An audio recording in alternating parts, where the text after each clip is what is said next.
కీలక నేతలు పార్టీకి గుడ్ బై చెప్పటం వైఎస్ఆర్ కాంగ్రెస్ కు కోలుకోలేని షాకే అంటున్నారు రాజకీయ పండితులు. సిద్ధం సభలతో దూకుడు మీద ఉన్నట్లు కనిపిస్తోన్న వైఎస్ఆర్ కాంగ్రెస్ పార్టీలో టికెట్ల విషయంలో అసంతృప్తితో రగులుతోన్న ఎంపీలు పార్టీని వీడటం రాజకీయ ప్రాధాన్యతను సంతరించుకుంది. ఈ నేతలు తెలుగుదేశం వైపు చూస్తున్నారు. వచ్చే ఎన్నికల్లో టీడీపీ తరపున బరిలో దిగుతారని అంటున్నారు. ఇది వైసీపీకి ఎదురు దెబ్బే అని చెప్పక తప్పదు. వైఎస్ఆర్ కాంగ్రెస్ పార్టీ అధినేత వైఎస్ జగన్మోహన్ రెడ్డి అసెంబ్లీ, లోక్సభ స్థానాల్లో కొన్ని చోట్ల సమన్వయకర్తలను మారుస్తున్నారు. కొన్ని చోట్ల సిట్టింగులను వేరే నియోజకవర్గాలకు మారుస్తూ ఉంటే కొన్ని చోట్ల టికెట్లే లేవని స్పష్టం చేసేస్తున్నారు. ఈ క్రమంలో కొందరు నేతలు పార్టీ నాయకత్వం వైఖరి వైపు గుర్రుగా ఉన్నారు. ఇప్పటికే మచిలీపట్నం ఎంపీ బాలశౌరి, నరసరావుపేట ఎంపీ లావు కృష్ణదేవరాయలు, కర్నూలు ఎంపీ సంజీవ్ కుమార్లు పార్టీకి రాజీనామా చేశారు. నెల్లూరు జిల్లాకు చెందిన రాజ్యసభ సభ్యుడు వేమిరెడ్డి ప్రభాకర్ రెడ్డి కూడా పార్టీ వీడారు. 2019 ఎన్నికల్లో గెలిచిన తర్వాత కొంతకాలానికే పార్టీ నాయకత్వానికి దూరమైన నర్సాపురం ఎంపీ రఘురామ కూడా పార్టీకి రాజీనామా చేశారు. వీరంతా కూడా వచ్చే ఎన్నికల్లో టీడీపీ తరపున బరిలో దిగాలని ప్రయత్నాలు చేసుకుంటున్నారు. లావు కృష్ణదేవరాయలకు చంద్రబాబు నుంచి భరోసా వచ్చినట్లు చెబుతున్నారు. బాలశౌరికి టీడీపీ తరపున కానీ జనసేన తరపున కానీ టికెట్ ఇస్తారని ప్రచారం జరుగుతోంది. రఘురామకృష్ణరాజు కూడా తాను టీడీపీ, జనసేన, బీజేపీల్లో ఏదో ఒక పార్టీ తరపున నర్సాపురం నుంచే పోటీ చేస్తారని చాలా కాలంగా చెబుతూ వస్తున్నారు. అయితే ఆయనకు ఏ పార్టీ టికెట్ ఇస్తుందనేది ఇంతవరకు తేలలేదు. కర్నూలు ఎంపీ సంజీవ్ కుమార్ కు ఏ పార్టీ నుండి టికెట్ కి భరోసా వచ్చినట్లు లేదు.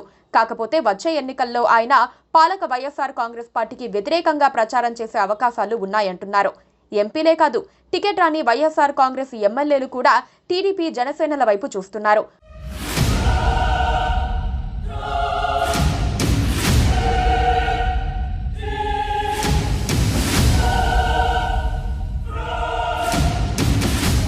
మైలవరం ఎమ్మెల్యే వసంత కృష్ణ ప్రసాద్ వైసీపీని వీడి లోకేష్ సమక్షంలో టీడీపీలో చేరారు. విశాఖ జిల్లాకు చెందిన వైసీపీ ఎమ్మెల్సీ వంశీకృష్ణ జనసేనలో చేరిన సంగతి తెలిసిందే. అనకాపల్లికి చెందిన దాడి వీరభద్రరావు వైసీపీకి గుడ్ బై చెప్పి టీడీపీలో చేరగా, కొలుసు పార్థసారథికి టీడీపీ నూజివీడు నుండి టికెట్ ఖరారు చేసేసింది. ఇలా పార్టీని వీడిన వారితో వైఎస్ఆర్ కాంగ్రెస్ పార్టీకి ఎంతో కొంత నష్టం ఉండి తీరుతుంది. అది టీడీపీకి ఎంత అడ్వాంటేజ్ అవుతుందన్నది చూడాలంటున్నారు రాజకీయ పరిశీలకులు. ఇటు అసంతృప్తి నేతలు పార్టీని వీడటం ఒక తలనొప్పైతే, జగన్మోహన్ రెడ్డి సోదరి షర్మిల కాంగ్రెస్ లో చేరి జగన్మోహన్ రెడ్డికి కంటి మీద కునుకు లేకుండా చేస్తున్నారు. ప్రధాన ప్రతిపక్షమైన టీడీపీని మించిపోయి షర్మిల జగన్మోహన్ రెడ్డి ప్రభుత్వాన్ని తూర్పారబడుతున్నారు. తన తండ్రి హయాంలో అమలైన సంక్షేమ పథకాలను తన సోదరుడు మంటగలిపారని ఆమె ఇప్పటికే ఆరోపించారు. ఏపీని పూర్తిగా అప్పుల్లో ముంచేశారని జగన్మోహన్ రెడ్డిపై ఆమె విరుచుకుపడ్డారు. రాష్ట్రంలో చెప్పుకోవడానికి ఒక్క అభివృద్ధి కూడా జరగలేదన్నారు. ప్రత్యేక హోదా సాధించే వరకు తాను ఏపీలోనే ఉంటానని, కేంద్రంపై పోరాడతానని షర్మిల భీష్మించుకొని ఉన్నారు. షర్మిల ఎపిసోడ్ వైఎస్ఆర్ కాంగ్రెస్ పార్టీకి మైనసే అంటున్నారు రాజకీయ పరిశీలకులు. వై నాట్ 175 అంటున్నారు జగన్మోహన్ రెడ్డి.